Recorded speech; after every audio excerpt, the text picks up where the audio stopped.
podcast Repousser les limites.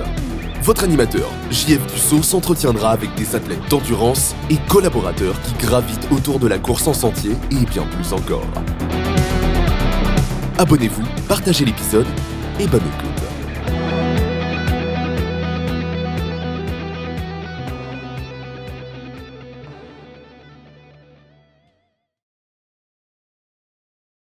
Bienvenue à Repousser les limites. Cette semaine, je suis vraiment content. Je m'entretiens avec une kinésiologue qui travaille dans 2 cliniques, qui travaille à son compte, qui est sportive aussi depuis plusieurs années, qui a fait plusieurs sports, dont du sport-études cheerleading, d'équitation, triathlon, course à obstacles. Donc, Gabrielle Lafaume, bienvenue sur le podcast, puis merci beaucoup d'avoir accepté l'invitation. Ben, merci de me recevoir. Je suis vraiment contente d'être ici aujourd'hui. Ah ben super, merci à toi. Écoute, première question pour toi. Comment que le sport est arrivé dans ta vie? Eh mon Dieu, bonne question. En fait, ben, je pense que j'ai toujours fait du sport dans ma vie. J'ai été chanceuse parce que je viens d'une famille, ben, je suis enfant unique, mais mes parents sont sportifs. Je les salue, mes parents qui ont 65 ans et qui font encore ben du vélo et ben du sport. Mais, fait que, tu sais, moi, avec mes parents, j'ai toujours fait randonnée, vélo, patin, etc. Puis quand j'ai été, ben, tu sais, quand j'étais au primaire, je faisais un peu de danse. Puis quand j'étais arrivée au secondaire, c'est là que, tu sais, l'entraînement un petit peu plus, je te dirais, assidu est venu, là, avec le sport-études cheerleading. Sinon, tu sais, j'ai fait de l'équitation aussi, là, pendant mon secondaire. J'ai eu une belle jument, Masca, que j'ai aimée de tout mon cœur. Puis après ça, triathlon. Après ça, j'étais allée plus en course à obstacles. Là, je suis revenue à mes anciens amours, le triathlon. Mais c'est vraiment, je pense que le sport, ça a vraiment été, euh, c'est des valeurs qui étaient importantes pour mes parents puis qui m'ont transmises, en fait, là. Ah, c'est super ça. Fait que quand tu étais jeune, j'imagine les week-ends, vous partiez en randonnée ou en trotte de vélo. Ouais, exactement, exactement. À chaque fin de semaine, on avait une activité, ou presque. OK. Ah, Ouais. super. Fait que j'imagine que pour toi, le sport, maintenant, c'est rendu naturel d'en faire toujours.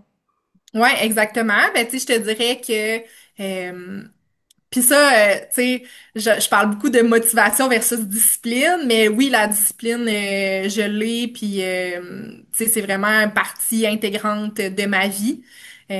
L'entraînement, là, tu sais, comme je te disais un petit peu, là, c'est mon identité aussi. Tu sais, vu que je suis kinésiologue, tu sais, je motive les gens à bouger. Fait que, tu sais, j'ai comme ce devoir-là aussi, là, de bouger. Mhm. Fait que c'est pas un hasard que tu aies choisi cette profession-là.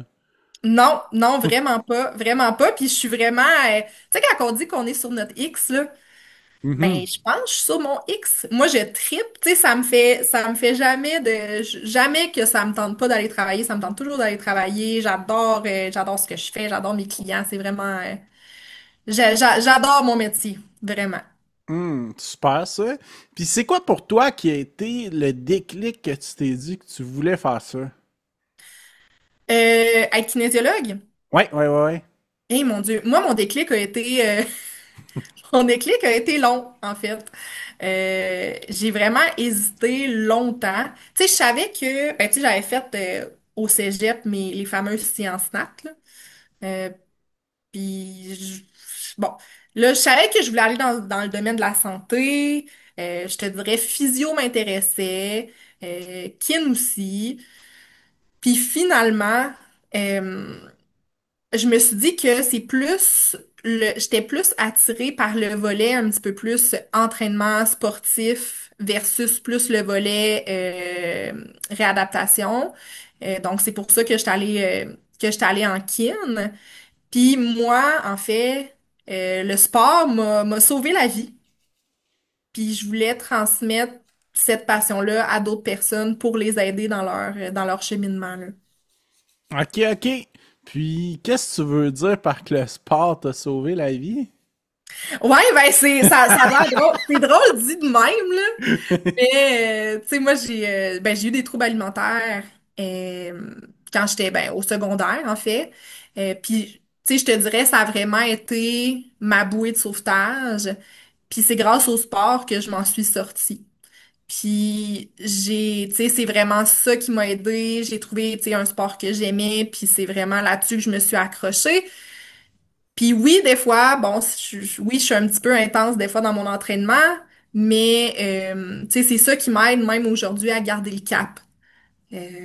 Puis à pas, tu sais, à pas replonger parce que tu sais, je pense que les troubles alimentaires, c'est quelque chose que t'apprends à vivre avec. Puis des fois, c'est de transposer une obsession vers autre chose. Mhm. Fait Vers quelque que, chose de plus sain. exactement, exactement. Puis, tu sais, là, c'est sûr qu'avec ma pratique, puis avec mon vécu aussi là-dedans, ben là, tu sais, puis j'aime ça que tu dises quelque chose de plus simple parce que là, je fais vraiment mon activité physique de façon saine.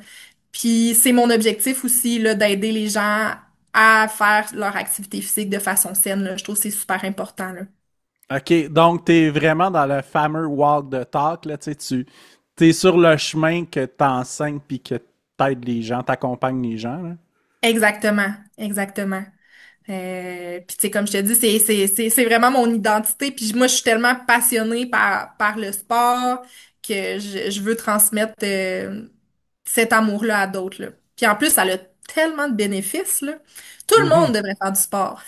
Ouais, puis c'est fou, hein, l'espèce de cocktail d'hormones post-sport qu'on a. Disons course, là, les deux, on fait de Mhm. la course, triathlon, moi plus Ouais. course à pied, mais le cocktail que tu as après, que c'est plus fort que n'importe quelle drogue ou presque, puis c'est naturel, c'est gratuit, puis c'est bon pour notre santé.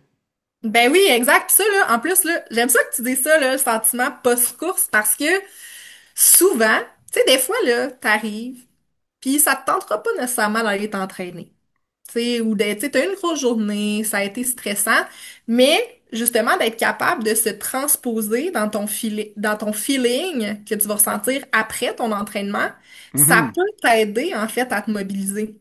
Fait que te Ouais. dire, OK, là, OK, je suis fatiguée, ça me tente pas, mais je sais que après ça, je vais être fière, je vais me sentir bien, je vais avoir plus d'énergie, je vais être plus concentrée. Fait que, tu sais, des fois, d'être capable de se transposer dans ce feeling-là, c'est super, super important. Puis ça peut même t'aider à te mobiliser, là, puis à faire ton entraînement, là. Mhm.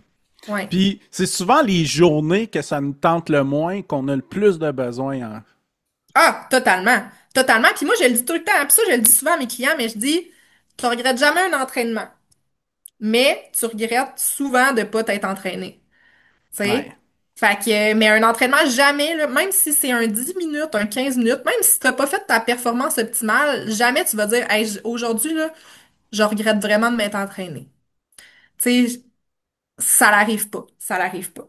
Fait que, Mhm. ouais. Super. Puis toi, c'est quoi qui t'a amené dans la course à obstacles? Et mon Dieu. La course à obstacles, quand j'ai commencé ça, c'était avec une de mes amies. Puis là, on s'était inscrit à une course pour le fun. Puis je me rappelle, c'était la X-Men Race quand on... Là, ça existe plus, là, je pense, là, mais en tout cas, ça fait quand même assez longtemps. Puis on s'est inscrit à ça pour le fun. Cette année-là, j'étais juste inscrite à une.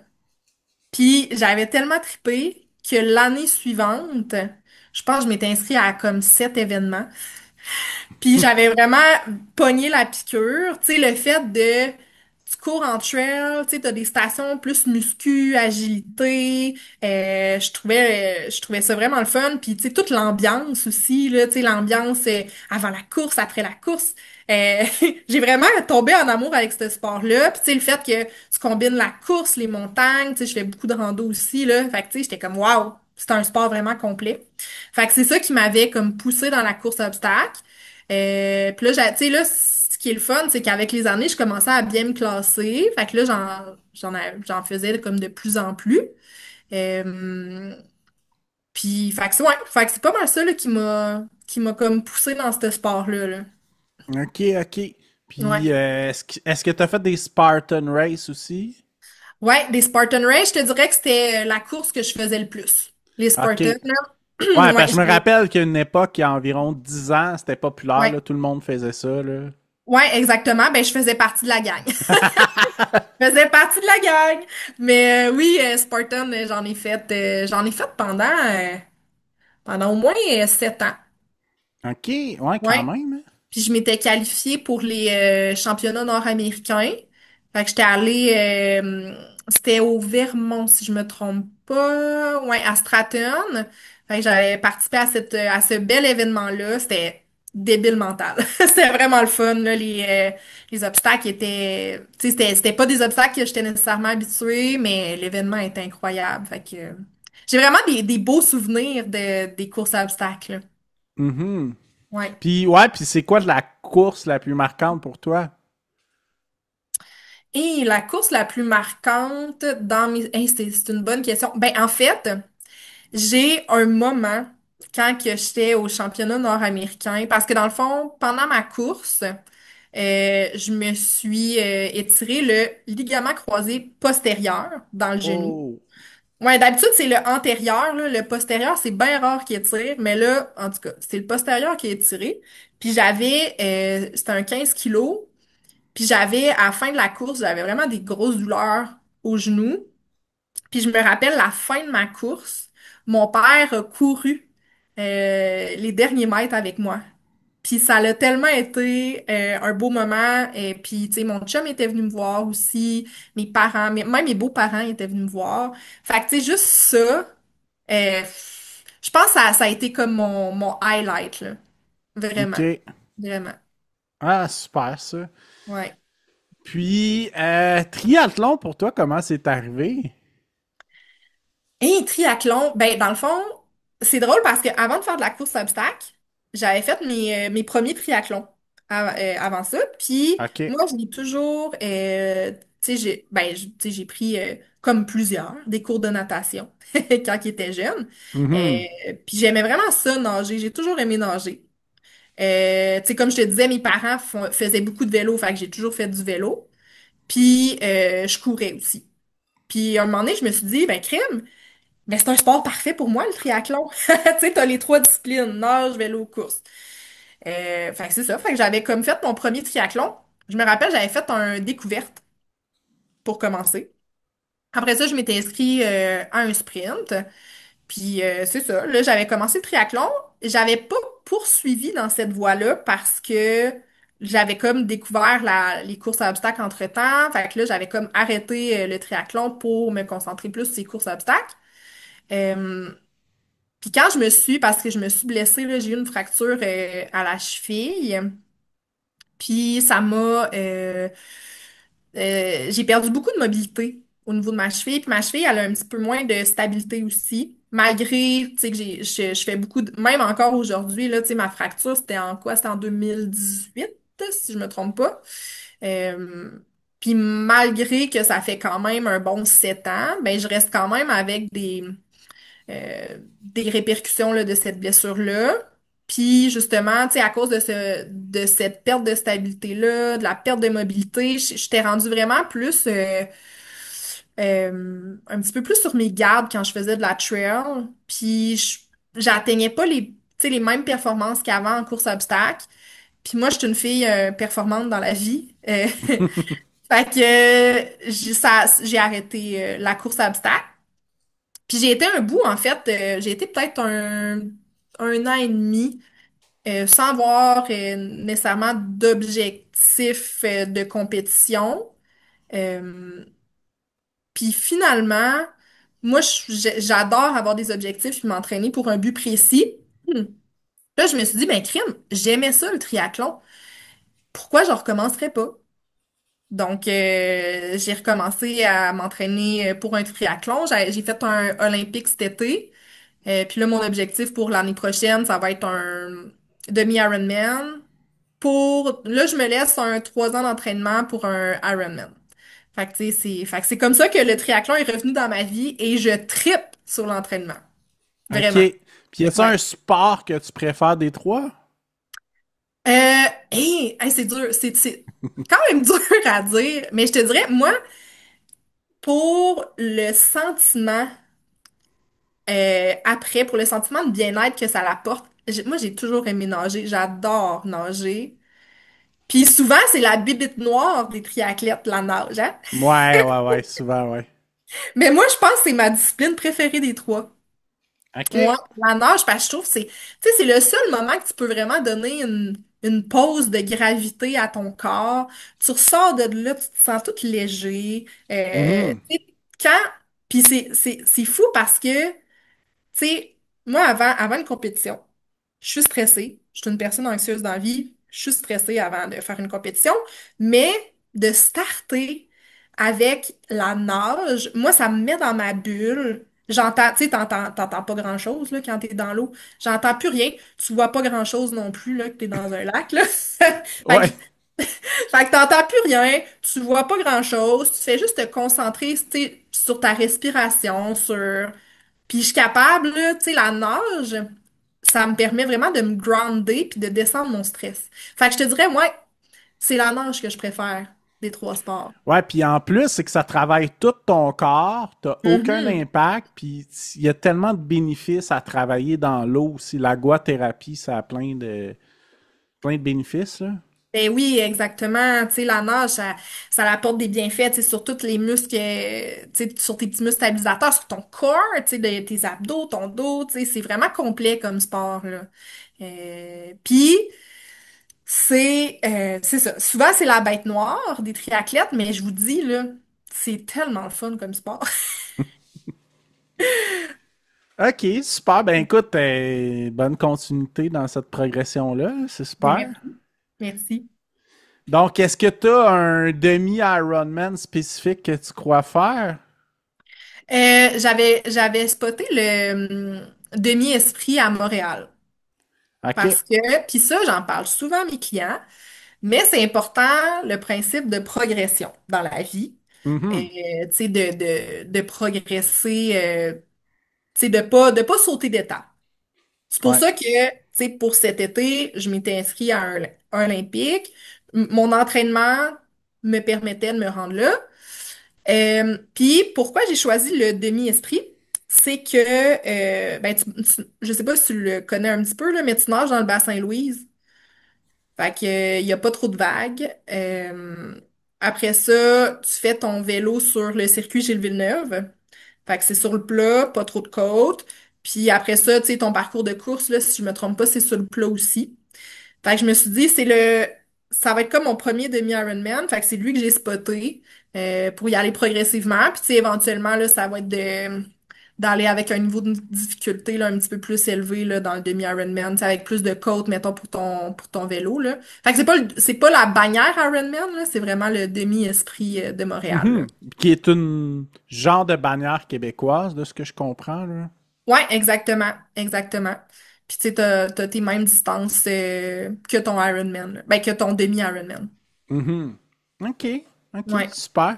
Puis il y a un aspect que je voulais parler avec toi parce qu'on s'en est parlé en pré-entrevue, mais ouais. tu travailles beaucoup avec des clients au niveau de la motivation. Oui, oui, ben en fait, c'est mon dada, la OK. motivation. Je fais beaucoup, je te dirais 80% parce que je travaille avec dans deux cliniques multidisciplinaires avec, puis ma clientèle, en fait, c'est des Autochtones en milieu urbain. Puis tu sais, des fois, la motivation, c'est un enjeu qui est assez présent. Je te dirais motivation autant pour intégration de l'activité physique que modification d'habitudes de vie. Donc, c'est un outil que j'utilise, ben, tu sais, je te dirais que 80% de ma job, c'est de l'entretien motivationnel. C'est d'augmenter leur niveau de motivation pour exercer un changement dans leurs habitudes de vie, là. Fait que pour toi, est-ce que tu te perçois un peu pour une genre de psychologue de la motivation dans ton approche? Et c'est peut-être un gros mot, le Ouais. psychologue, mais tu sais, agence motivatrice. C'est bon, ça? OK. Mais OK. non, mais oui, parce que tu sais, ça reste que Tu sais, c'est de la relation d'aide. Ouais, ouais, Fait que ouais. tu sais, je suis là vraiment, tu sais, dans mes rencontres, je suis vraiment là pour écouter, tu sais, leurs obstacles, tu sais, les éléments bloquants, tu sais, qui bloquent leur motivation, pour écouter aussi, parce que, tu sais,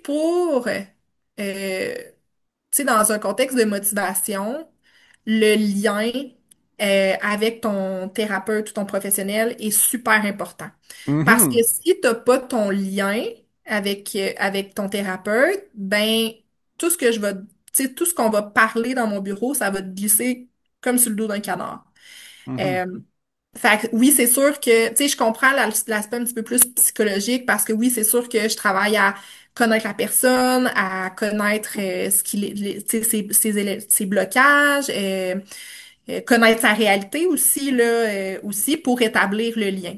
Puis ça, c'est toujours ma première étape quand j'ai un nouveau client, c'est d'établir là, ce lien-là, là. mhm. Ouais. Puis je me rappelle d'avoir lu une étude qui disait que plus que la moitié du résultat dépend de la relation entre le coach et le coaché. Mhm. Puis ça, c'est tellement important à garder en tête, je crois, là. Ouais, exactement. Tu sais, parce que si, tu sais, puis on peut transposer ça, tu sais, peut-être dans quelque chose d'autre dans ta vie, si t'as pas confiance en une personne, tu sais, mettons sur Marketplace, là. Si, mettons, t'as vraiment le goût d'acheter ton divan, là, mais que t'as vraiment pas confiance au vendeur, mais que tu l'adores, ce divan-là, mais tu iras pas l'acheter ton divan, là, tu sais. Mhm, Puis, tu sais, je trouve que, tu sais, c'est aussi, tu sais, dans un contexte motivationnel, si la personne a zéro confiance en moi, ben, elle aura pas confiance dans, tu sais, justement, dans ce qu'on discute, elle aura pas confiance au plan d'action qu'on met en place, puis elle le fera juste pas. Fait que oui, tu sais, la statistique que tu as eue, c'était 50% que ouais, c'est le c'était plus de 50%. Il n'y avait pas de chiffre super exact, mais c'est plus de 50% du lien. résultat dépendait juste du lien entre les deux, là. Ouais, puis ça m'étonne vraiment pas là comme statistique. Puis tu sais, qu'est-ce qui va faire que ton client va revenir te voir aussi? Hmm. Ben, c'est si tu as établi le lien. Puis moi, mon rôle, parce que oui, c'est beau de venir me voir, tu sais, dans mon bureau, puis tu sais, là, on se fait notre plan d'action, mais tu sais, il y a quelque chose qui peut arriver aussi dans un changement de comportement, tu sais, c'est la rechute. Puis ça, c'est quelque chose qui est normal, tu sais, qui peut arriver. Mais moi, si j'ai pas de lien avec mon client, si mon client fait une rechute, ben, au lieu de me le dire, puis hey, Gab, là, j'ai fait une rechute, tu sais, ça a pas marché, là, je me suis pas entraînée, là, comme, tu sais, ben, s'il a confiance en moi, il va me le dire, puis Mhm. on va trouver ensemble, tu sais, il va venir me revoir, puis on va trouver ensemble des moyens pour, justement, réenclencher la roue de changement, puis l'aider à se remettre en action. Mais s'il a pas confiance en moi, ben, il me le dira juste pas, puis il va canceller son rendez-vous. Fait que le lien est super important pour le maintien ben, pour générer la motivation chez le client, là. Vraiment. Mhm. Puis je Ouais. suis curieux de savoir ton avis là-dessus, là. Qu'est-ce qui est le plus important entre la motivation intrinsèque et extrinsèque? Qui est la Oh! motivation interne puis la motivation externe. Tu sais, Ouais. externe, juste pour le vulgariser un peu, c'est, mettons, tu cours un marathon pour avoir la médaille à la fin puis dire que tu es marathonien. Puis ta motivation interne, c'est que tu cours parce que tu as du plaisir puis ça te génère du plaisir puis t'aimes le sport. Mhm.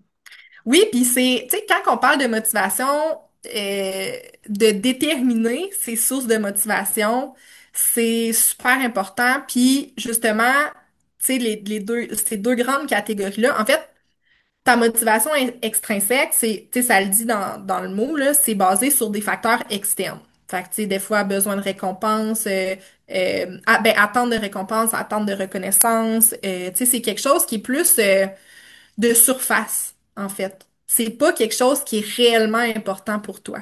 Versus ta motivation intrinsèque, ben là, c'est basé vraiment sur des facteurs internes qui sont réellement importants et significatifs pour toi. Puis, je te dirais que d'avoir seulement des motivations extrinsèques, c'est très dangereux parce que c'est pas des sources de motivation qui sont fortes. dans le maintien de la motivation. Puis Mhm. même que ces sources de motivation-là, souvent sont associées à un plus grand niveau de stress parce que, ah ben là, si t'as pas atteint ça, là, tu sais, ça va te stresser. Versus tes motivations intrinsèques qui sont plus basées sur le plaisir, sur justement ce qui est important pour toi, mais ça, c'est fort dans ton maintien de la motivation. Puis, je te dirais que moi, comme Kin, mon rôle, c'est d'aider mon client à verbaliser ces sources de motivation-là, intrinsèques. Puis, tu sais, je te donne un exemple, puis c'est pas tout relié à l'activité physique, mais tu sais, mettons, tu dis, je range la maison pour éviter les disputes avec mon conjoint. Ben, tu sais, ça, tu vois que tu le fais pourquoi? Mais pour une personne externe, quelque chose d'extérieur, ça va te faire chier de ranger ta maison. Mais si tu Mhm. dis, ben non, moi, je range ma maison parce que ça me permet de développer ben, ça me permet d'avoir un sentiment de bien-être parce que je me sens bien quand c'est propre. Ah, ben là, tu le changes pour une motivation intrinsèque, fait que ça va beaucoup plus te tenter de ranger ta maison.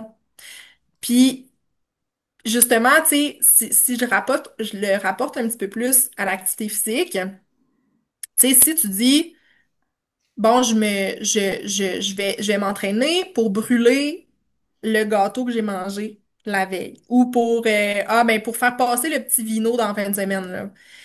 Ben, tu sais, ça, en plus d'être une motivation intrinsèque, excuse-moi, extrinsèque, ben, ça te fait associer l'activité physique comme une genre de punition.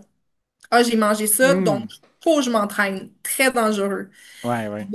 Versus, si tu dis, hey non, moi, je vais m'entraîner parce que j'ai passé une grosse journée au bureau, c'était stressant, puis je sais que ça va me faire du bien, ça va me vider l'esprit.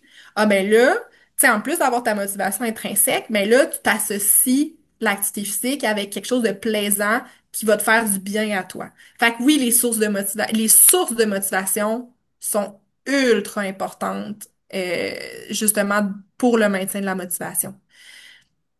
Puis il y a un truc que tu as parlé aussi plus tôt, là, la... tu disais que tu avais beaucoup de discipline. Oui, J'imagine que la discipline, c'est plus associé à une motivation qui est intrinsèque. ouais, exactement. Ben, en fait, parce que je te dirais que, tu sais, t'as le fameux motivation versus discipline. Tu sais, on en Ouais. entend souvent parler, hein? Mhm. C'est quoi la différence? Ben, je peux te le dire, c'est quoi la différence entre les deux. Euh, Dans le fond, la motivation, c'est bien rare que je vois quelqu'un qui est motivé à chaque entraînement. Souvent, cette personne-là doit être plus disciplinée. Puis ça se peut là, qu'il y ait des jours que tu sois super motivé par ton entraînement, mais il y a des jours que ça te tente moins, mais que tu le fais pareil. Ça, c'est ça qu'on appelle la discipline. Mhm. Fait que ta motivation, c'est quelque chose qui est pas constant dans le temps. Ça fluctue. En fonction de ton humeur, en fonction de ta fatigue, en fonction de ton stress. Fait que c'est pas quelque chose qui est constant. Versus ta discipline, tu sais, ça repose plus sur tout ce qui est habitude. Tu sais, ça repose sur l'habitude, en fait, puis ça permet justement de t'entraîner même les jours où la motivation est pas là. Fait que, tu sais, il y a une grosse différence. Fait que, tu sais, moi, je me considère disciplinée. J'ai une bonne motivation, mais je suis très disciplinée aussi. Mhm. Puis, tu sais, je te dirais, il y a des façons aussi qu'on peut travailler sa discipline. Parce que c'est quelque chose qui se travaille. Tu sais, je te dirais que, tu sais, des fois, au lieu de, tu sais, manquer ton entraînement une journée parce que, bon, écoute, t'es fatigué, t'as une grosse charge de travail, ben, au lieu de le manquer, ce qui pourrait être pertinent, c'est de modifier ton entraînement, soit d'amener une activité plaisir. Fait que si mettons, à soir, euh, t'avais, je sais pas, là, un entraînement de course de prévu, puis ça te tente pas, vraiment pas, mais que t'aurais le goût, il fait beau, t'aurais le goût de sortir une petite ride de vélo avec ton chum, ta blonde, ben fais ça. Ça, tu sais, de le faire, même des fois quand ça te tente pas, de s'ajuster, c'est super important. Puis ça l'aide à travailler là, cette discipline-là, là, en fait, là. Mhm. Puis, tu sais, moi, je le dis tout le temps, c'est pas la perfection qui compte, c'est la constance. Fait que, tu sais, en ayant ça dans la tête, tu dis, parce qu'il y a personne qui est parfait. Puis même, tu sais, des fois, quand on essaie d'être trop parfait dans tout, des fois, ça peut apporter des émotions très négatives, ça peut même apporter des blessures, du stress. Fait que c'est pas d'être parfait qui compte, c'est d'être constant. Fait que, Mhm. euh, ouais. Ouais, puis c'est une chose que j'ai remarqué que la discipline, c'est beaucoup plus profond que la motivation. Parce Mhm. que si t'as juste de la motivation, ça perdurera pas dans le temps, tu sais. Exact. Exactement. Parce que dans les faits, il y a personne qui va être motivé tout le temps à s'entraîner. Tu Mhm. sais? Fait que, tu sais, si tu travailles plus ta discipline, puis que tu fais preuve d'une certaine, en fait, que tu te permets dans ton entraînement d'avoir une certaine souplesse, Mhm. mais là, tu sais, c'est la discipline qu'on vient favoriser, puis ça va te permettre d'être motivé sur le long, ben, de maintenir, en fait, ton comportement sur le long terme, là. OK, puis est-ce qu'il y a d'autres trucs que tu connais pour travailler sa discipline? Euh, À part, tu sais, de s'ajuster, de rester flexible, je te dirais que c'est ça qui aide, mais c'est sûr que d'avoir un plan précis peut aider aussi, là. Puis tu sais, Mhm. quand je dis précis, tu sais, je dis précis avec un petit bémol, parce que là, je viens de dire de rester flexible.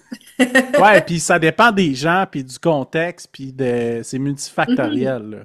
Exactement. Mais tu sais, je te dirais que puis je veux dire, ça, c'est un, ben, en fait, j'en connais plein de trucs. Je peux t'en lancer en rafale, mais pour qu'une personne, pour que, pour qu'une personne adhère à ce truc-là, faut que ça soit significatif pour elle.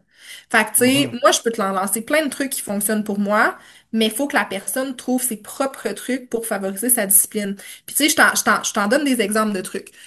Avoir un horaire d'entraînement. Moi, je sais que avant de débuter chaque semaine, ben, j'ai ma planification, d'entraînement. Puis avant chaque semaine, j'ai mes plages horaires que je me fixe pour mes entraînements. Fait que je sais, mettons, de telle heure à telle heure lundi, bon, ça, c'est réservé pour ma course. Telle heure à telle heure mardi. Fait que tu sais, toute ma semaine est organisée, puis j'ai des alarmes sur mon cell. Fait que, tu sais, je sais que je peux pas le manquer, là. Moi, je vois ça vraiment comme des rendez-vous. Fait que Mhm. ça, c'est un moyen de favoriser sa discipline. Je t'en donne un autre. Des fois, une personne part travailler. Là, moi, je suis chanceuse parce que mon métier est relié au sport, fait que je suis tout le temps habillée en sport. Mais des fois, tu sais, des fois, tu peux mettre, tu sais, moi, des fois, je pars, puis j'ai mon pantalon que je vais, tu sais, pour courir. Je travaille la journée avec. J'arrive chez nous, faut juste que je change mon gilet, je mette mes souliers de course, puis je suis partie.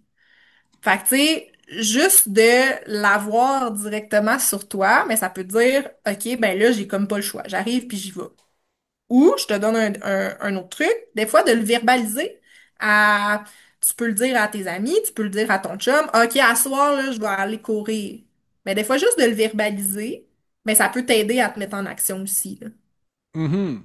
Puis tu sais, comme je te dis, tu sais, j'en ai plusieurs trucs, puis j'en ai vu beaucoup aussi là, dans le cadre de ma pratique, mais c'est de trouver tes propres trucs à toi pour favoriser ta discipline. Puis, tu sais, quand un client vient me voir dans mon bureau, jamais je vais y imposer ah ben là, ça, tu devrais faire ça, ou tu devrais.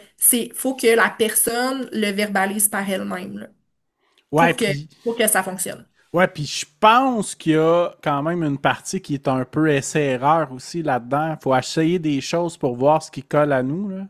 Exact, ah, totalement. Le fameux essai-erreur, là, de t'essayes, bon, ça marche-tu, ça marche pas, puis ça se peut, là, que ça marche pas, là, mais c'est juste justement, de pas se décourager là-dedans, puis crime, si ça marche pas, on essaye autre chose. Mhm.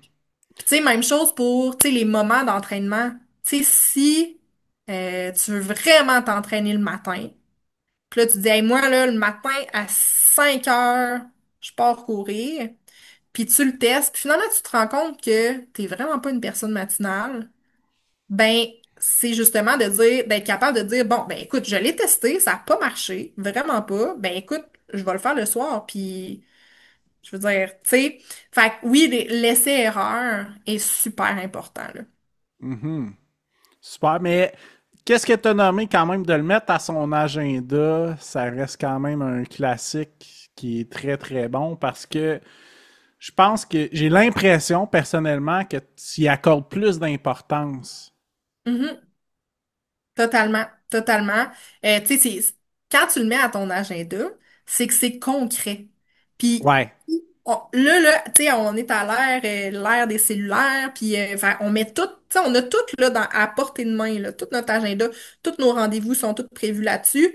Ben, si tu mets tes rendez-vous, ben l'entraînement, c'est comme un rendez-vous que tu as avec toi-même aussi. Fait que, tu sais, Mhm. c'est super important de le mettre aussi, là. Puis justement, ça met du concret là-dedans.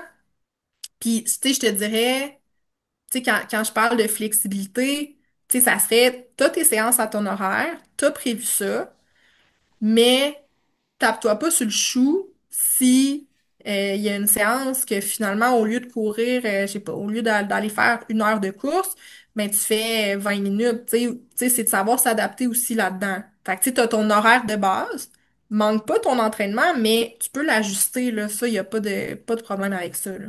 Mhm. Ouais. OK, super ça. Puis il y a un truc aussi qu'on s'est parlé en pré-entrevue que je trouve tellement intéressant. Puis tu m'as dit que tu travaillais avec des gens en collaboration pour des objectifs de perte de poids. Oui. Ouais. La Ça, fameuse perte de poids. ouais, c'est ça. Puis ça, je trouvais ça intéressant qu'on en parle. Puis, tu sais, c'est parce qu'on est tellement à un air qui a plein de diètes, qui a plein de trucs miraculeux, puis plein d'affaires rapides, mais au final, pour une perte de poids durable, selon de ce que je cherche, je pense que vaut mieux miser sur le long terme que quelque chose de super rapide qui... Ouais, ben totalement. En fait, ben je peux te dire c'est quoi. Là, hey, je peux tellement partir dans plein de directions là avec ce sujet-là. Écoute, bon, par où commencer? Premièrement, si on prend, et là tu m'as parlé tu sais, le long terme versus perte de poids rapide, Ou puis les diètes, ou les trucs qui sont de plus en plus tendance, que ça soit jeûne intermittent, keto, il y a tellement de choses qui sont en fait, d'actualité, là. ah totalement. Puis moi je te dirais, tu sais côté diète. Moi, souvent, ce que je dis à mes clients, parce que j'en ai entendu plein des diètes. J'ai même entendu déjà la diète d'œuf. Je sais pas si tu connais ça. Non. Tout ce que tu manges, c'est 6 œufs. 2 le matin, 2 le midi, 2 le soir. J'ai déjà entendu ça. Wow, OK. Puis moi, souvent, quand un client m'arrive avec une super diète miracle, j'y demande, ben, est-ce que tu pourrais suivre cette diète-là pour le restant de tes jours? Mhm. Puis, la plupart du temps, la réponse est non. Si la réponse est non à cette question-là, c'est que c'est pas une bonne diète. Parce que t'es mieux de faire des changements sains dans ton alimentation, mais des changements que tu es capable de maintenir sur le long terme versus une diète éclair, super restrictive. Oui, peut-être que cette diète-là va te faire perdre du poids hyper rapidement. OK? Hyper rapidement. Mettons une grande perte de poids. Mais ce qui arrive, c'est que c'est des méthodes, en fait, qui sont néfastes. Puis ça, le monde, tu sais, c'est beau, là, de faire une perte de poids rapide, mais c'est juste que, euh, tu sais, ces méthodes-là, ça peut avoir des effets néfastes au niveau psychologique. Fait que justement, tu sais, des fois, de créer des obsessions alimentaires. Euh, mais ça a tu sais, moi, il y avait une statistique qui m'avait vraiment, tu sais, choquée, là. C'est que 95% des personnes qui ont fait une diète euh, vont reprendre leur poids et même plus dans les 5 années suivant l'arrêt du régime. Mhm. Ça, Hey, c'est c'est une beaucoup, là, 19 personnes sur 20. Mhm, exactement. Puis tu sais ça, tu sais c'est une réalité en fait. Fait que Mhm. tu sais puis fait que là c'est à se questionner, t'aimes-tu mieux faire une diète miracle qui va te faire perdre mettons 30 livres en 2 mois ou faire une perte de poids plus lente mais de façon saine mais que tu vas être capable de le maintenir sur le long terme. Puis, en plus de ça, quand tu fais une diète qui est très restrictive, très intense, puis que tu as une grande perte de poids, ça, c'est un petit peu la face cachée de la perte de poids, mais ton métabolisme de base va être très affecté. Fait que ton métabolisme de base, je vais l'expliquer un peu, mais c'est ta perte calorique au repos. OK? Puis quand tu fais une grande perte de poids, ton corps, là, il veut pas perdre du poids. Ton corps, il veut survivre, dans le fond. Fait que quand tu Mhm. perds du poids rapidement, pour survivre, qu'est-ce qu'il va faire? C'est qu'il va descendre ta dépense calorique au repos pour éviter que tu perdes trop de poids. Mais la réalité, c'est que même si tu reprends du poids, ce qui arrive dans 95% des cas, même si tu reprends du poids, ben ton métabolisme, lui, il remontera pas aussi rapidement ou il remontera très peu. Fait que, tu sais, ce qui fait que ça, tu sais, comme l'effet négatif que tu fais à ton métabolisme, ben, c'est quelque chose qui va te rester pour le restant de tes jours, puis qui va justement, des fois, tu sais, il y a des personnes qui vont développer une résistance à la perte de poids aussi, là. Fait que, tu sais, tu sais, ça va être extrêmement difficile de perdre du poids, là, dans le futur, là. Fait que, tu sais, ça, c'est quelque chose qui nous est caché, justement, par l'industrie des diètes, ou qu'on parle pas beaucoup, ou des fois qu'on veut se cacher les yeux, puis je veux pas nécessairement partir de débat là-dessus, mais, tu sais, des fois, c'est à se questionner, c'est quoi vraiment nos objectifs? Tu sais, est-ce que c'est perdre du poids juste pour flasher, pour avoir une grosse perte de poids? Là, t'es plus dans les motivations extrinsèques. Ou Mhm. tu veux changer les habitudes de vie, faire quelque chose qui est bon pour toi, pour ta santé. Mais là, on est plus dans, tu sais, les motivations intrinsèques, puis c'est des méthodes qui sont beaucoup plus saines aussi, là, si t'es plus dans ce type de perte de poids-là. Là. Mhm. Puis d'être bien dans sa peau, je pense que c'est pas mal en corrélation aussi avec faire du sport d'une façon saine, là. Exactement, exactement. Puis tu sais, je te dirais que tu sais, justement, faire du sport d'une façon saine, changer les habitudes de vie, moi, c'est vraiment plus là-dessus que je mise versus une perte de poids. Puis, tu sais, comme je dis, la perte de poids, ça va être juste, tu sais, la conséquence de tout ça. Puis, tu sais, d'essayer de faire, tu sais, parce que c'est correct que tu aies une motivation de perte de poids. Je te dirais que 90% de ma clientèle viennent me voir pour perdre du poids. Puis, en fait, une motivation de perte de poids peut initier le changement de comportement.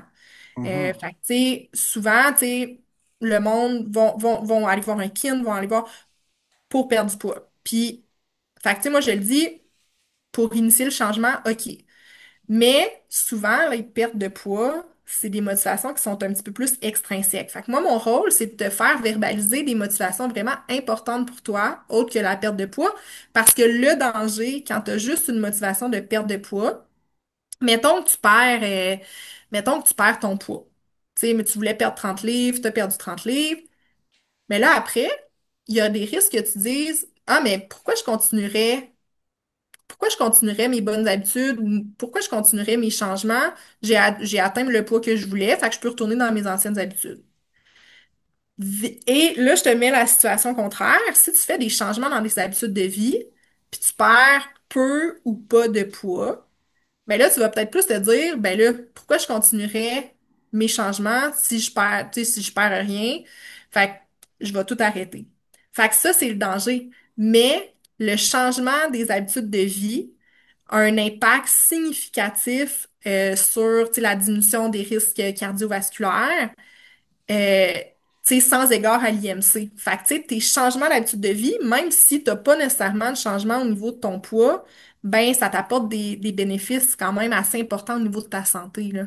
Fait que, tu sais, c'est pour ça que dans un changement d'habitude de vie, c'est correct que ta première source de motivation soit ta perte de poids, mais c'est très important que tu t'en trouves d'autres aussi, là, pour maintenir justement ta motivation sur le long terme, là. Ouais, puis un truc que je trouve intéressant dans ce que tu dis, des fois, changer une habitude, ça en découle d'autres autour parce que juste quelqu'un qui se met à faire du sport du jour au lendemain, ben, il y a vraiment des bonnes chances que ça lui tente de manger mieux parce qu'il va être en forme pour faire son sport. C'est souvent une chaîne qui suit. Ben oui, exactement. Fait que, tu sais, des fois, justement, un changement d'habitude peut entraîner d'autres.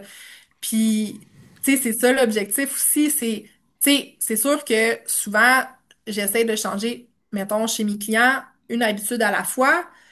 Mhm. Mais, tu sais, mais justement, ça, comme tu dis, ça peut finalement faire une chaîne. Puis, ah, ben, t'es venu me voir pour réintégrer l'activité physique, mais finalement, t'as le goût de manger mieux, t'as le goût de boire plus d'eau, ah là, ça t'aide sur ta gestion du stress de bouger. Fait que, tu sais, oui, ça peut entraîner une chaîne positive. Ouais. Puis pour toi, c'est quoi, tu penses, l'approche qui serait saine? Parce que tu disais, mettons, quelqu'un qui veut perdre 30 livres, mais est-ce Mhm. que ça peut être de modifier son objectif en cours de route, mais tu disais d'avoir plusieurs objectifs différents aussi, peut-être? Euh, Tu parles ben, dans le fond, je peux te dire un petit peu, si on parle plus de stats, là. OK. Fait que des fois, il y a des objectifs de perte de poids qui sont assez. La personne, là, m'arrive avec un objectif, mettons, assez extrême, là, au niveau de la perte de poids. Euh, mais là, la question souvent que je lui demande, c'est quand la dernière fois que tu as pesé ce poids-là? Puis là, des fois, la Hmm. personne a dit, ah, ben, j'avais 17, 18 ans. Là, mettons, la personne est rendue à 40 ans. Là, je suis comme, puis penses-tu que, tu sais, c'est réaliste de retourner à ton poids de 17, 18 ans? Parce qu'avec les années, c'est sûr qu'il y a des choses qui changent. Donc, le corps change, tu sais, Le les hormones, métabolisme. le métabolisme, les hormones. Fait que des fois, c'est de réajuster un petit peu, oui, son objectif de perte de poids pour que ça soit sain, puis justement que ça n'entraîne pas un certain découragement. Euh, tu sais, une perte de poids de 5 à 10% seulement améliore grandement l'état de santé, euh, sans égard. Ben, en fait, ça l'améliore l'état de santé, puis les bénéfices sur la santé restent tant que le poids n'est pas repris.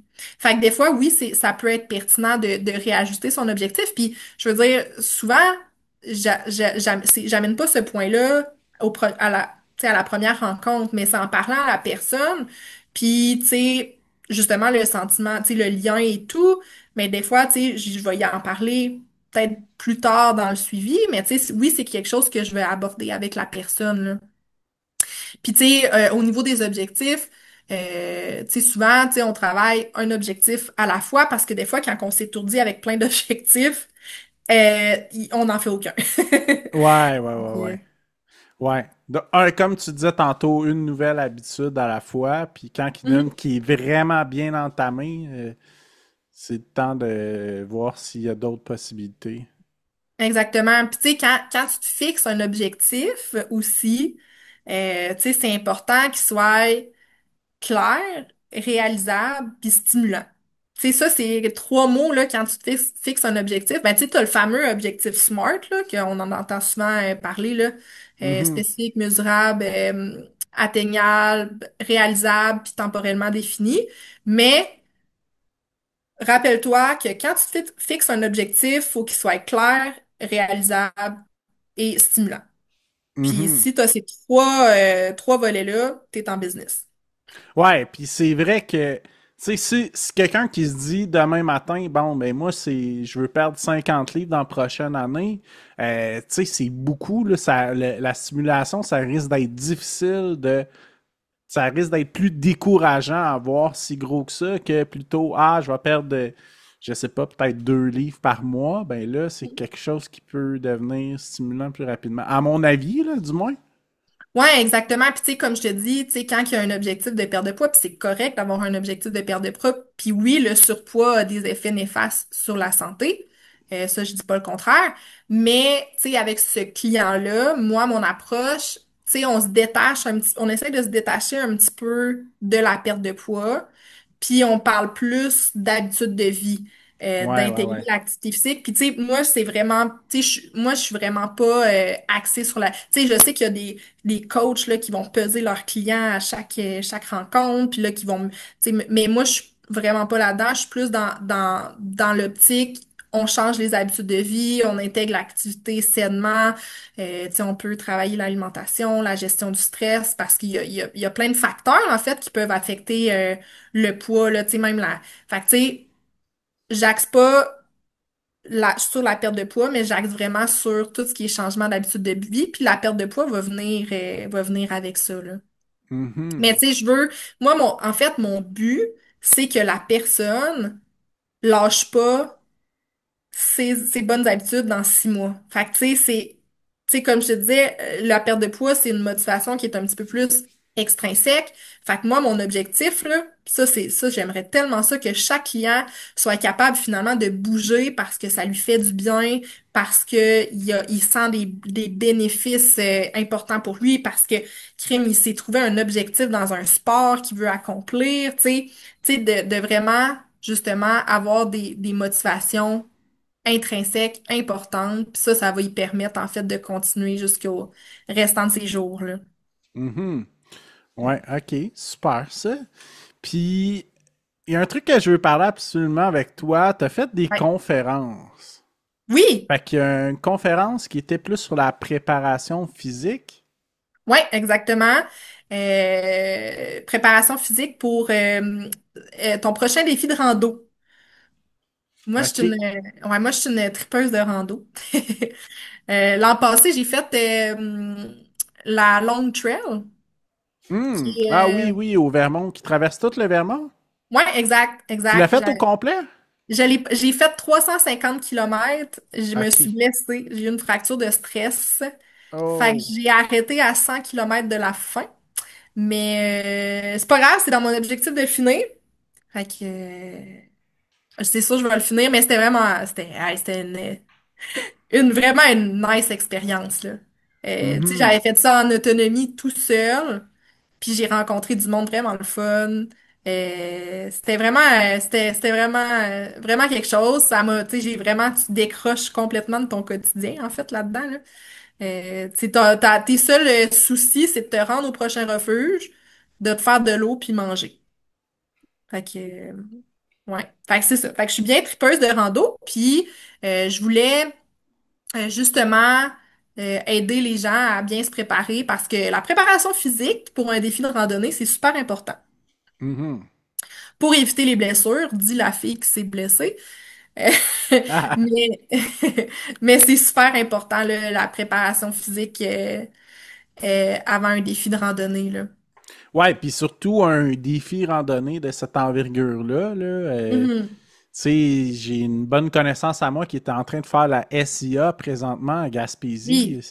ouais. C'est, tu peux pas décider de faire ça du jour au lendemain sans préparation en amont qui peut être une préparation de peut-être un an ou peu importe, là, selon ton niveau de fitness, là. Ouais. Ben oui, exactement. Tu sais, c'est important. Tu sais, parce que souvent, ce qu'on entend d'un trail, c'est ah, ben, tu prends ton endurance en marchant. Ce qui est Mhm. pas faux. Ce qui est pas Ouais. faux. OK? Je dis pas que c'est faux, mais tu peux quand même optimiser ou ouais, c'est ça, optimiser ton expérience en faisant ta préparation physique d'avance. Fait que, Mhm. tu sais, ta préparation physique avant ta rando, ce que ça va t'aider, ben, premièrement, ça va prévenir ton risque de blessure, ça va réduire ton risque de blessure. Ça va, justement, tu sais, au niveau physique, ben, tu vas être prêt physiquement, donc ça va être plus facile aussi, là, de faire, parce que souvent, tu sais, on s'entend que les true hikes, c'est beaucoup de kilométrage quotidien. Fait que, tu sais, ça va t'aider aussi à atteindre ça. Euh, ouais, c'est ça. Fait que ça va t'aider, c'est ça, sur ton... Ça va améliorer ton expérience, ta préparation avant ton trek, là. Mhm. Puis, ça ressemble à quoi pour toi? Qu'est-ce que tu as fait au niveau préparation physique pour la long trail, par curiosité?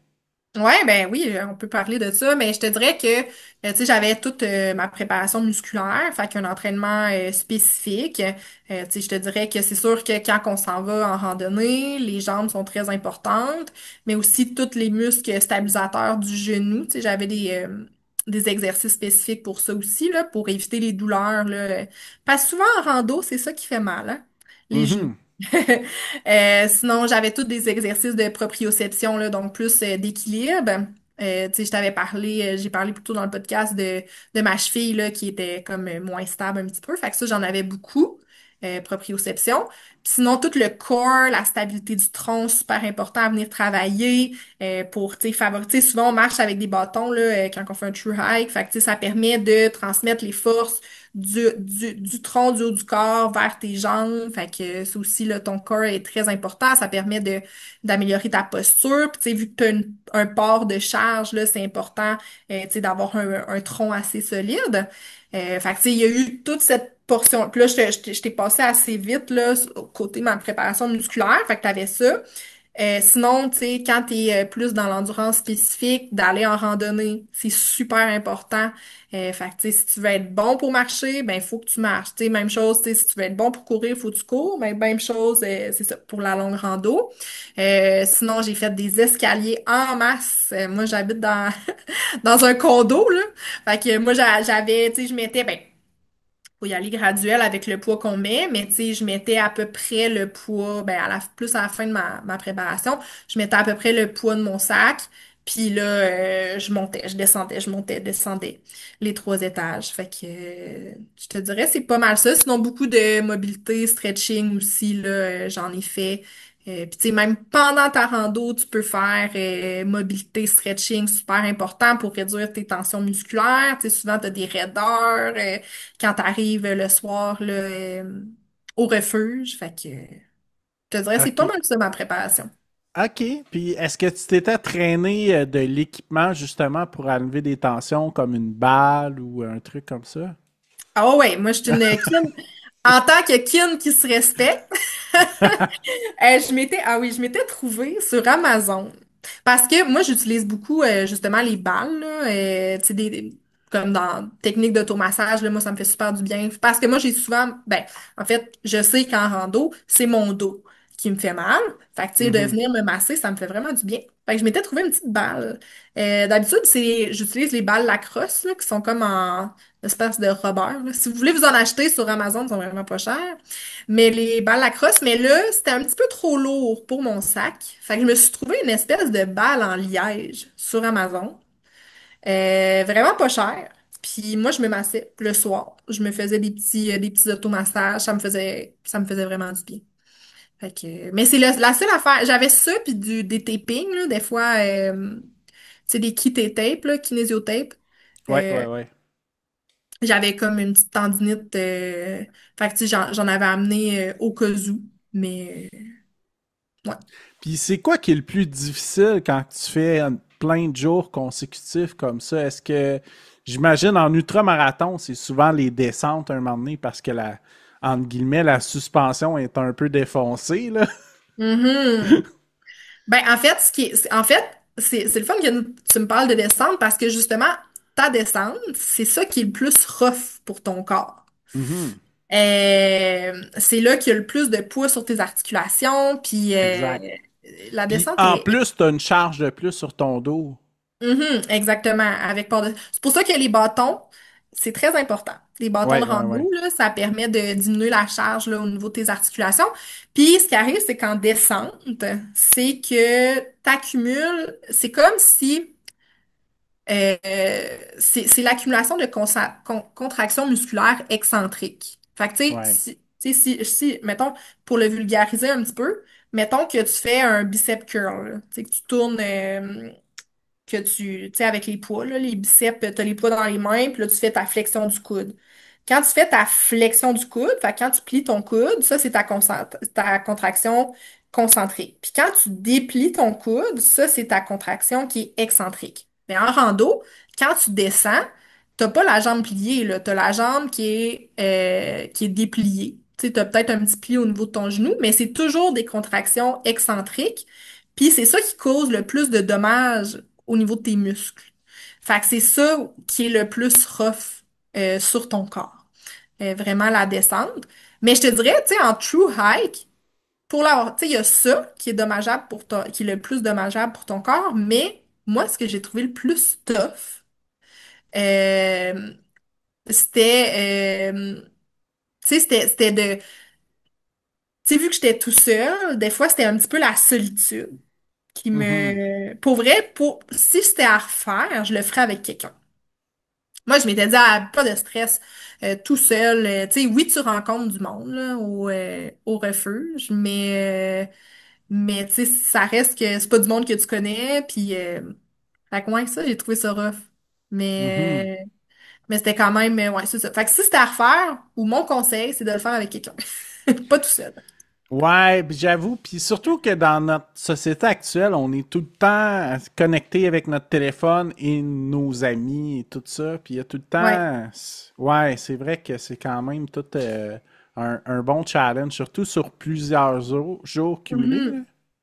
Puis tu sais, ben exactement. Puis, tu sais, si je peux faire un petit lien avec la motivation, là, parce que, tu sais, on en a quand même parlé pas mal tantôt, là, mais, tu sais, souvent, tu sais, je dis à mes clients, c'est l'importance de se fixer des petits objectifs. Tu sais, pour Mhm. avoir ton sentiment de progression, de sentir que tu progresses, puis pour maintenir ta motivation. Tu sais, souvent, là, je suggère jamais, je dirais à un client de se fixer un objectif. Tu sais, normalement, quand tu te fixes un objectif, c'est sur maximum un an.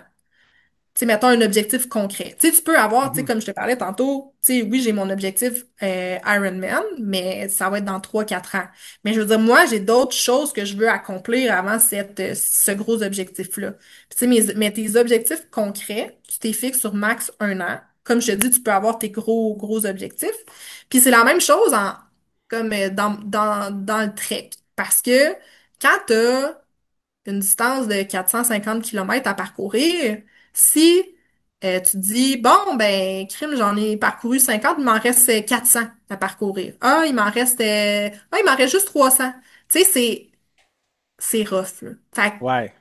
pour maintenir ta motivation, puis ça peut même être applicable dans l'ultra trail.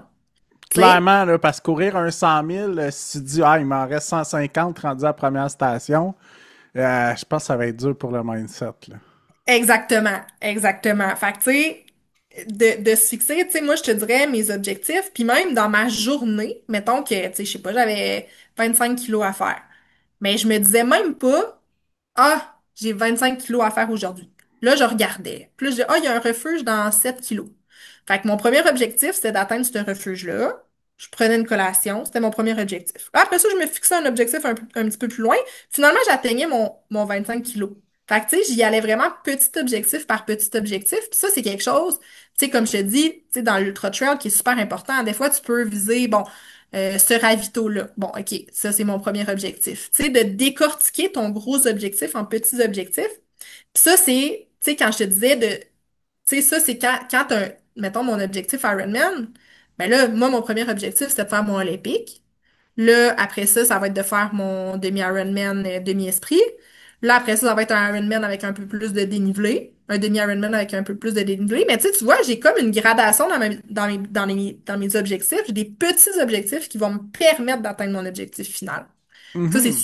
super important. Ouais, puis je suis tellement d'accord avec toi, puis je veux faire du push là-dessus. C'est que, chose que j'ai remarqué, moi, en ayant des petits objectifs comme ça, c'est que tu es tout le temps plus près d'être connecté au moment présent. Parce que Mhm. quand tu te dis, mettons, toi, en true hike, je vais faire 50 km aujourd'hui, mais là, 50, ça te met de la pression. C'est un gros chiffre, là. C'est Ouais, quoi? C'est 14 heures de hike.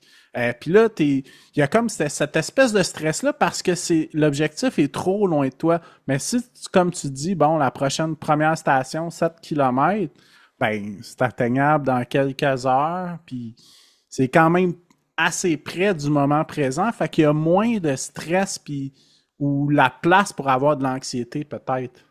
exactement. Puis tu sais, quand je te disais, quand tu te fixes un objectif, faut que ça soit stimulant. Si tu me dis, hey, j'ai Mhm. 50 kilomètres à faire aujourd'hui, c'est Ouais. pas très stimulant. Mais si tu me dis, ah, ben là, mon premier objectif, c'est de faire 7 kilos. Ah, ben ça, c'est stimulant. Crime, c'est stimulant, c'est réaliste. Yes, j'y vais, je suis motivée. Fait que, tu sais, oui, Mhm. ça, c'est ultra important, là. Les petits objectifs qui vont OK. t'aider à atteindre ton gros objectif. Puis, par curiosité, la long trail, ça se fait environ en combien de jours? Entre, je te dirais, 25 et 30. OK. Dépendamment de ton nombre de kilométrage quotidien. Dans le fond, ta long trail, là, tu commences sur voyons, Appalachian Appalachian Trail? Trail. Ouais. Ouais, ouais, ouais, ouais. Tu commences sur le Appalachian Trail. Ça, c'est la partie, si je peux mettre en guillemets, facile. Ouais, c'est ça. Toute la section au sud du Vermont, c'est la section la plus facile. Il semblerait que les 100 derniers kilomètres, c'est les plus difficiles. Ah ouais, vraiment. Tu sais, là, tu passes sur Camel Hump, Mansfield, C'est tu sais, ça. sur des bonnes montagnes. Fait que, Ouais. tu sais, quand tu quittes la Appalachian Trail pour comme bifurquer à la Long Trail, c'est dans les derniers kilomètres, c'est ça qui est rough.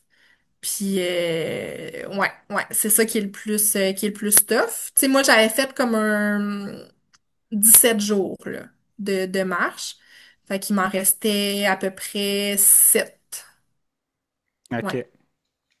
Puis qu'est-ce que tu recommanderais à quelqu'un qui veut faire ça, la long trail? Est-ce que c'est mieux de faire du sud au nord? Moi, c'est ce que j'ai entendu le plus souvent que les gens font. Mhm. Moi, c'est ça que j'ai fait. Du sud au nord, là. Tu pars de... Voyons, le nom m'échappe. Mais tu finis au Canada, dans le fond. Tu finis à Ouais, la ouais, ouais, frontière sur du la Canada. frontière, dans le coin de A Z, je crois, Ouais, là. c'est ça. C'est, voyons. En tout cas, c'est où que je me rappelle plus du début. En tout cas, bref. Mais oui, du sud au nord. C'est le OK. mieux. Puis sinon, est-ce que tu as d'autres conseils pour faire cette randonnée-là? Euh, la logistique, d'avoir une bonne préparation logistique, une stratégie nutritionnelle aussi, Mhm. très, très, très important. Ouais. Pas manquer de calories parce que tu fais des gros efforts physiques, des grosses journées de marche. Puis souvent, c'est quelque chose qui est comme, tu sais, parce que, attends, je vais te dire un petit secret. Mais moi, j'analysais un petit peu la bouffe des gens parce que je trouvais ça intéressant à analyser. Puis, beaucoup de personnes, je regardais leurs repas, tu sais, des fois, c'était des sidekicks ou c'était... Mais il manquait de nutriments dans leurs affaires, dans leurs repas. Moi, Mhm. je me suis acheté un déshydrateur, puis je m'étais tout cuisiné mes repas d'avance. Ben, premièrement, tu sauves de l'argent aussi, là. Ah, oui, Parce oui, oui, que à 15 piastres par sac de repas déshydratés, plus ou c'est moins ça, environ. Fait que c'est c'est ça. 50 piastres manger une journée. Ouais, c'est ça. C'est un petit peu cher. Ouais. Fait que moi, je m'étais toute fait ça d'avance. Puis tu sais, faut que tu aies une stratégie nutritionnelle dans ta journée. Tu sais, bon, puis moi, je sais, je suis la première, quand je suis en hike, des fois, j'ai pas faim. Je suis pas portée à manger. Si je suis, ça me coupe la faim. Mais je me forçais, tu sais, je savais que bon, ok, ma collation de l'avant-midi, c'est ça, faut que je mange ça. Mon dîner, c'est ça. Faut que je mange ça, collation. Fait que, tu sais, d'avoir ta stratégie nutritionnelle, c'est super important. Puis, petit truc, varie aussi. Mettons tes Mhm. collations, là, du sucré, du salé, dur, mou, tu sais, varie les goûts, varie les textures. Ça va t'aider à pas te tanner de tout le temps manger la même affaire, tu sais. Mhm. Fait que, tu sais, je te dirais, ouais, stratégie nutritionnelle, super important. Comme je te dis, si tu peux t'acheter un déshydrateur, c'est sûr que, tu sais, versus lyophilisé, tu sais, c'est sûr que tu gardes plus de nutriments versus dans ton déshydrateur, tu perds des nutriments. Mais ça vaut quand même la peine là, pour l'économie d'argent, mais c'est très long à préparer. Hein. Je me suis pris, pour mes repas, je me suis pris 6 mois d'avance, à peu près. Ah, ouais. Pour tout me cuisiner. Ça, c'est vraiment long. C'est vraiment long. Stratégie nutritionnelle, sinon de pas négliger les jours zéro. Fait que les jours zéro, c'est les jours que tu sors de ta trail, que, tu sais, moi, je me postais des colis, dans le fond, ou mes parents sont super fins, là, ils sont venus me rejoindre à une coupe de mes sorties de trail. Puis, dans le fond, tu prends une journée où que tu marches pas. Fait que ça permet à ton corps de récupérer parce que c'est rough sur le corps. Tu vas avoir mal, tu vas avoir des douleurs. Fait que, tu sais, moi, dans ces journées-là, je faisais rien pantoute. Je mangeais, tu sais, j'essayais de faire comme le refill de nutriments parce que c'est sûr qu'en mangeant du sec, tu sais, tu manges pas beaucoup de gras, tu manges pas beaucoup de... Tu sais, c'est sûr qu'il te manque des nutriments quand même, là. Fait que, tu sais, je faisais le refill de nutriments, je mangeais de la bonne bouffe. Ça te permet de prendre ta douche. Ouais, c'est Puis, clair. fait que les jours zéro, c'est à ne pas sous-estimer. Puis, je trouve que ça permet de te te grounder là, dans ton objectif. Tu sais, ça permet de, tu sais, quand on parlait de petits objectifs, ben, tu sais, tu te dis, bon, OK, ben, j'ai un stretch de 7 jours. Après ça, je prends un jour zéro que je vais pouvoir me reposer et tout. Moi, je trouve que ça me permettait de me grounder puis de dire, OK, là, je suis prête à repartir, tu sais. Fait que Mhm. de ne pas négliger les jours zéro, là, c'est super, super important, là. OK, Fait que je te excellent. dirais, ouais, c'est mes conseils. Puis, par curiosité, avec des repas déshydratés, là, l'apport en protéines, est-ce que c'est compliqué? Un peu plus. Ouais, c'est ça que je me disais en t'écoutant, hein? Ouais, c'est ça. Tu peux pas, tu sais, c'est sûr, je faisais pas un calcul exact là, des protéines. Je te dirais, mettons, pour les protéines, ce qui aide, mettons, tu te fais, parce que quelque chose qui est facile à déshydrater, mettons, un plat facile à déshydrater, c'est des pâtes. Tu sais, des pâtes, moi j'ai acheté voyons, des sauces classico. Je l'ai testé, ça marche bien pour déshydrater les sauces classico. Mais là, t'as pas vraiment beaucoup de protéines. Fait que moi, ce que je faisais, c'est que je me rajoutais de la PVT. De Ah, la... ben oui, c'est des protéines de soya en morceaux. Ben oui. Ouais, Ah, exactement. c'est bon, ça. Ouais, fait que c'est un petit truc secret, mais tu te rajoutes de la PVT. Fait qu'au Ouais. moins, tu sais, là, tu vois ta valeur nutritionnelle, puis tu peux ajouter, mettons, les protéines Ouais, que puis ça ça te prend. pèse rien à traîner. C'est Ben parfait, non. j'avoue. Ouais, c'est vraiment un bon petit truc. Puis un autre petit truc que je peux vous donner. Moi, je m'étais fait des sachets d'huile d'olive. Parce que tu as zéro gras, hein. Quand tu déshydrates, là, ça enlève tout le gras, mais Mhm. ça t'en prend du gras. Ben Fait oui, clairement. Fait que tu te fais, là, je m'étais acheté ça sur Amazon. C'est des petits, genre de petits sachets, là, qui sont ouverts d'un côté, là. Fait que tu te remplis, tu sais, je me mettais, mettons, une cuillère à thé d'huile d'olive ou une cuillère à soupe, là, je me rappelle plus la quantité que je mettais.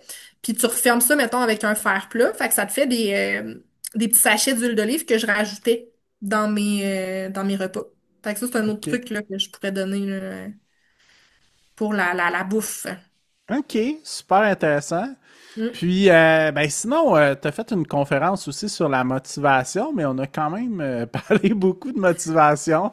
Ouais, ouais, ouais, on en Mais a un autre parlé. truc que je veux absolument parler avec toi parce Oui. que je pense que les deux, on est pas mal passionnés de ça, c'est la préparation mentale. Mhm. Puis Ouais. comment t'as découvert ça, toi? Ben, moi, tu sais, tout ce qui est, ben, tu sais, comme je te dis, moi, mon dada, tu sais, de la kin, c'est tout ce qui est motivation. Mhm. Puis, tu sais, on s'entend que, tu sais, la motivation, c'est comme une genre de préparation mentale, un petit peu. Ouais. Fait que, tu sais, c'est comme ça, là, tu sais, j'ai commencé à plus lire, tu sais, là-dessus, puis, tu sais, vu que j'ai été souvent dans la compétition, ben, tu sais, la préparation mentale est presque aussi importante que ta préparation physique, là. Mhm. Mm. Ça peut OK. faire la différence au bout de la ligne.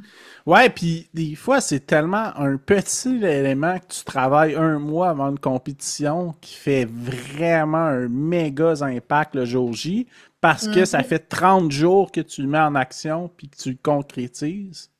Exactement. Exactement. Puis, tu sais, c'est ça, il y a des choses que tu peux travailler. J'avais lu un article là-dessus, là, mais il y a trois composantes, trois caractéristiques, en fait, qui sont souvent communes là, chez les athlètes tu sais, chez les athlètes de haut niveau, là. Fait que t'as la capacité de travail, t'as la confiance, puis t'as voyons, le stress, la capacité à faire face aux situations stressantes. Fait que ça, c'est trois caractéristiques souvent qui sont communes chez les athlètes. Mais ce qui est pertinent, c'est que ces trois compétences-là, c'est quelque chose qui peut se travailler. Des fois, c'est pas nécessairement inné, mais ça peut se travailler. Puis, pour les travailler, la première étape, c'est de reconnaître que tu as une faille à quelque part, de l'assumer, puis après ça, quand tu l'as assumé, des fois on est orgueilleux un petit peu, mais quand tu l'as assumé, après ça, tu peux le travailler, là. Mhm. Ouais, puis je pense que c'est de l'accepter aussi, là. Mhm, Tu sais, exactement. moi, je vais donner un exemple, mais moi, je suis pas un coureur rapide de sprint, mais il faut quand Ouais, même que je travaille cette capacité-là. Il faut que j'accepte que c'est pas ma force, la rapidité, mais il faut quand même que je sois assez humble puis que je m'avoue que, OK, j'ai vraiment un potentiel d'amélioration. Puis si je mhm, travaille mes intervalles, ben ça va m'aider aussi en endurance puis sur le long terme. exactement. Puis tu sais, justement, au lieu, puis des fois c'est juste des petites tournures de phrases. J'aime ça ce que tu dis là, mais tu sais des fois de dire, mettons, tu sais au lieu de dire ah je suis donc ben poche là-dedans. Tu sais, Hmm. dans le fond, de changer ça, puis de dire, dans le fond, je suis pas mauvais, je maîtrise pas encore, mais je vais travailler pour, tu sais, devenir meilleur là-dedans. Fait que, tu sais, des fois, là, ces petites tournures de phrases-là, qu'on peut avoir instinctivement, ah, je suis donc ben poche là-dedans. Mais non, dis pas ça. Dis que tu maîtrises pas, tu vas travailler pour devenir, pour t'améliorer là-dedans, dans le fond, là. Fait que Mhm. des fois, c'est ça, les petits discours intérieurs, là, Ouais, puis c'est ça, je pense que l'être humain est fort aussi pour se rabaisser de façon naturelle, ouais. mais je changer cette approche-là d'avoir des affirmations positives puis constructives pour nous, puis qui nous nourrissent, là. Ouais. Ah, totalement. Puis tu sais, ça, c'est même quelque chose, tu sais, ça, oui, ça peut être lié au sport, mais même dans le quotidien, hein. Tu sais, Mhm. il y a beaucoup d'exercices, tu sais, attends, empowerment que, tu sais, que tu peux faire. C'est, tu sais, des fois, tu sais, ça peut être soit sur des valeurs, tu sais, mettons, dire ce qui te représente, puis, tu sais, tu peux le dire 3, 4, 5 fois, tu sais, mettons, je sais pas. Je suis... mettons, sociable. Puis là, tu sais, tu te le répètes, je suis sociable, je suis sociable, je suis sociable. Plus que tu te le répètes, plus que ton cerveau va l'assimiler. Fait que, tu sais, ça, c'est des petits exercices simples qui peuvent être faits. Sinon, tu sais, des exercices, tu sais, comment débuter ta journée. Bon, aujourd'hui, je suis motivée, tout va bien se passer et tout. Puis, tu sais, de se le dire, mettons le matin en te levant, mais des fois, ça, ça travaille ton cerveau vers ces affirmations positives-là. Là. Tu sais, ça l'influence un petit peu là, ton état d'esprit. Là. Fait que, Mhm. ouais. Puis au niveau des athlètes, Mhm. euh, y a-tu des trucs de préparation mentale que tu as vu qui apportaient des bons bénéfices? Ouais, ben, dans le fond, je suis pas, tu sais, je veux dire, je m'intéresse là-dedans, mais je me proclame pas du tout comme une experte dans le domaine. Mhm. Mais oui, il y a des choses qui peuvent aider. Puis quelque chose qui peut aider, c'est ce que tu fais avant la compétition. OK? Fait que, dans le fond, puis ça, tu sais, il y a vraiment des préparateurs mentaux, tu sais, qui peuvent t'aider puis qui sont beaucoup plus calés que moi dans ce domaine-là. Mais tu sais, des fois, de visualiser, ça peut être de visualiser ta course, visualiser le parcours. Tu sais que, tu sais, des fois, ça peut être, tu sais, je sais que tu fais des ultra trails. Fait que, tu sais, des fois, de visualiser, bon, OK, ici, tu sais, de visualiser, mettons, ton dénivelé tu sais, bon, ici, je vais avoir un tel pace, tu sais, mon objectif, ça va être ça. Ici, ça descend plus, OK, je vais pouvoir plus. Fait que, tu sais, d'avoir une stratégie de course, tu sais, de dire, bon, OK, tu sais, de l'avoir visualisé avant, puis de prévoir l'imprévu aussi. Dans le fond, Ah là, ouais, tellement. on veut qu'il y ait le moins de zones grises possible. Fait que toi, tu Mhm. sais que si t'arrives ça, c'est comme ça que tu vas réagir. Si t'arrives ça, c'est comme ça. S'il pleut ou s'il y a telle température, c'est ça que tu vas faire. D'éliminer le plus de sources d'inconnus.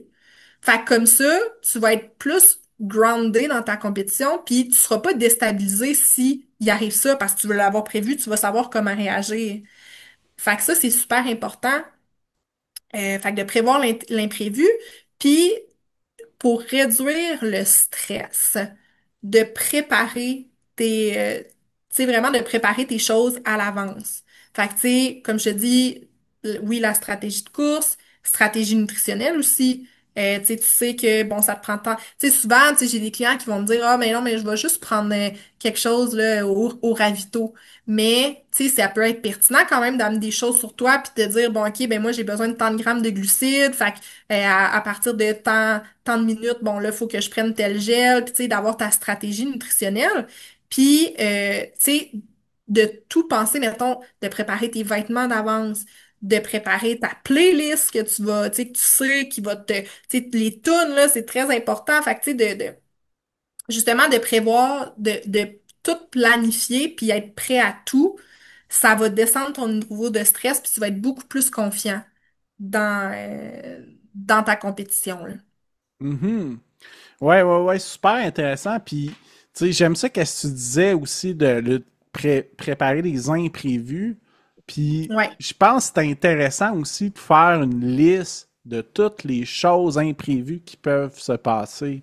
Puis, tu sais, Mhm. comme toi, quand tu étais en trek, là, je veux dire, tu es quand même dans un endroit qui est dangereux, entre guillemets, là, Ouais. mais, tu sais, que c'est peut-être à 5 km d'une sortie, là, tu sais, s'il arrive un pépin. Fait qu'il faut quand même penser au potentiel de choses qui peuvent arriver. Puis, Ouais. qu'est-ce qui pourrait t'aider ou préparer ton mental à ces épreuves-là? Puis un truc aussi, moi, que j'ai constaté dans les dernières années, c'est de préparer mon mental quand je vais avoir un down d'énergie. Mm. Puis comment essayer Ouais. de trouver un moyen de que ce creux-là, c'est sûr qu'il va en avoir un, mais que ça Mhm. dure le moins longtemps possible. Parce que d'avoir une stratégie à préparer ça, je pense que c'est quand même assez intéressant, là. Ouais, clairement, clairement, tu sais, d'avoir des choses qui vont justement pouvoir t'aider à rebooster justement ton moral, ton mental. C'est super important aussi parce que, tu sais, justement, tu sais, pour de la longue distance et tout, il peut se passer plein d'affaires, puis, tu sais, non, tu seras pas tout le temps up la vie, là. Tu sais, Ouais, c'est clair. ouais, fait que oui, d'avoir des stratégies pour, tu sais, te rebooster. Tu sais, des fois, ça peut juste être des personnes à un moment clé de ta course. Tu sais, Mhm. mettons, tu sais que toi, tu casses, tu sais qu'après, je sais pas, tant de kilomètres, toi, tu sais que c'est toujours plus difficile. Ben, des fois, de placer des personnes clés à ces moments-là, ça peut juste ça, de voir leur visage, d'avoir leurs encouragements, des fois, ça peut te redonner le petit boost qui te manquait, là. Mhm. OK, super. Puis toi, est-ce que tu as des stratégies que tu utilises pour tes triathlons? Moi, je suis une personne très stressée OK. à- avant les courses. Même si, tu sais, j'ai une bonne préparation, même si j'ai confiance en ma préparation, en ma préparation, je me mets beaucoup, beaucoup de pression. Tu sais, moi, je te dirais le moyen que j'ai trouvé pour moi, pour justement pas avoir ce stress-là, moi, c'est de parler. Tu sais, le soir, là, mettons la veille de la compétition, que ça soit vraiment léger avec du monde, tu sais, que j'aime, tu sais, puis juste de parler d'autres choses, là. Puis, tu sais, mettons, avant mon triathlon, moi, je sais que je vais sur le parcours, puis, tu sais, des fois, je participe aux petites cliniques là, avant là, tu sais, qui expliquent le parcours là, pour tu sais, être sûr que je sache où m'en aller. Parce que justement, moi, ne pas savoir où m'en aller ou tu sais, d'être pas trop sûr du chemin, moi, ça me stresse beaucoup. Fait que Fait c'est que de planifier l'inconnu, là. c'est ça, exactement. Moi, c'est ma meilleure stratégie. Mais moi, je sais que mon point négatif, c'est mon stress. Fait que, tu sais, c'est là-dessus que je travaille beaucoup. Les stratégies que moi, qui m'aident à comme réduire ce stress-là, là. Mais je te dirais, tu sais, moi, une fois que, tu sais, quand je te parlais, là, plus au début de l'épisode, là, que je te disais que la nage, ça m'aide à... Moi, c'est vraiment... je suis contente que ce soit la première discipline parce que ça me permet moi, je sais qu'une fois dans l'eau, une fois que j'entends plus rien, je suis dans ma bulle, je fais un petit peu de méditation pleine conscience, là, je suis vraiment comme dans le moment présent, mais ça, je le fais dans l'eau. Je devrais le faire avant, mais je le fais dans l'eau. Mais ça permet OK, ça réduit mon niveau de stress aussi, là. Mais ça, c'est ma stratégie à moi. Il y en a plein d'autres, mais Mhm. ouais. Ouais, puis il y en a tellement plein, là. Tu Mhm. parlais de pleine conscience, il y a des trucs de respiration, là. Ouais, En tout ouais. cas, bref, il y en a tellement que. Ok, super ça. Puis, fait que toi, c'est quoi les meilleurs endroits pour te suivre? Je sais que tu es quand même active sur Instagram. Ouais. Ben mon Instagram, Gablaf, Gablaff. Je te dirais c'est là que je publie le plus. Sinon, Gabrielle Lafont sur Facebook. Mon site web est en construction, donc ça va être glkinesio.com. Puis sinon, si jamais tu es intéressé à prendre rendez-vous avec moi, là, si mon approche te parle, j'ai ma plateforme Go Rendez-vous. Donc c'est Gabrielle Lafont, tout simplement. Sur quand tu fais rechercher un professionnel, tu vas avoir mon horaire, puis c'est super facile de prendre rendez-vous. Ouais, puis c'est ça, c'est un truc que je voulais mentionner aussi, c'est que, bon, tu travailles dans deux cliniques, mais tu fais aussi des consultations privées plus à Ouais. ton compte. Exactement. Puis, tu sais, moi, je suis de Québec. Donc, tu sais, je fais autant du à domicile. J'en fais beaucoup. Mais je fais aussi des suivis en ligne, là, si jamais tu es à l'extérieur là, de la région de Québec, là. OK, OK. Ouais. Puis, j'imagine que comme kiné, tu dois faire des préparations aussi de programmes physiques pour des gens. C'est quoi tes spécialités? Je sais que tu t'as parlé de la motivation. Ouais. Ben, en fait, moi, à la base, j'ai gradué avec la concentration performance sportive. OK. Ouais, dans le bac, j'avais fait tous mes cours en perfo, micro-programme en perfectionnement en préparation physique. Fait que oui, de la préparation physique, j'en fais beaucoup. Mais j'aime aussi tout ce qui est rehab. Quand tu as une blessure, tu sais, je suis associée avec une clinique de physio. Fait que tous les troubles musculo-squelettiques, j'en fais beaucoup. Fait que c'est ça. Je te dirais, c'est mes spécialités, puis la motivation, c'est mon petit dada. OK. Fait que c'est tout un mix de tout ça. Ouais, exactement. OK. Mais tu sais, si tu t'entraînes pour un défi sportif en particulier, que ce soit un 5, 10, 20 km, 42 kilomètres de course, triathlon, ultra trail, je peux Course t'aider à à obstacles. course à obstacles aussi, ski de fond, écoute, name it, j'ai même coaché des athlètes de golf un moment donné, donc fait que ouais, fait que là, tu peux venir m'écrire là pour qu'on regarde ça ensemble, là. OK, OK, super. Ben écoute, merci beaucoup pour cette conversation-là. Ben merci à toi, c'était super intéressant. Yes, ça fait plaisir. Puis ben bonne continuité pour ton demi-Ironman à court terme, Merci. ton Ironman sur le long terme et Yes. compléter la long trail. Yes, yes. Ah oui, ça aussi, c'est dans mes objectifs. Puis sinon, par curiosité, est-ce qu'il y a d'autres longs hikes que tu as sur ta bucket list que tu veux absolument faire? Ben, c'est sûr, la fameuse PCT, la Mhm. Pacific Crest Trail, c'est sûr, j'aimerais bien ça. Là, je te dirais que c'est plus le temps qui manque. C'est compliqué de consacrer une demi-année dans un projet, hein? C'est ça. Mais là, tu sais, là, en tout cas, mon prochain, parce que j'aime bien voyager aussi, là, mais là, mon prochain voyage, ça va être sûrement Yukon, Alaska. Fait que, Hmm. il y a des trails là, que je veux faire là, quand même pas mal de rando, canot camping. Fait que je te dirais que c'est plus ça, là, à court terme que je vise, là. OK, OK, Ouais. super ça. Puis ben j'imagine que ben j'ai vu que tu postais quand même pas mal de photos de ça, fait que sur ton Instagram, c'est la place pour suivre ça. Ben oui, vous pouvez suivre toutes mes aventures sur mon Insta. OK, parfait. Bon, ben c'est bon, bonne continuité à toi. Hey, merci, Jeff.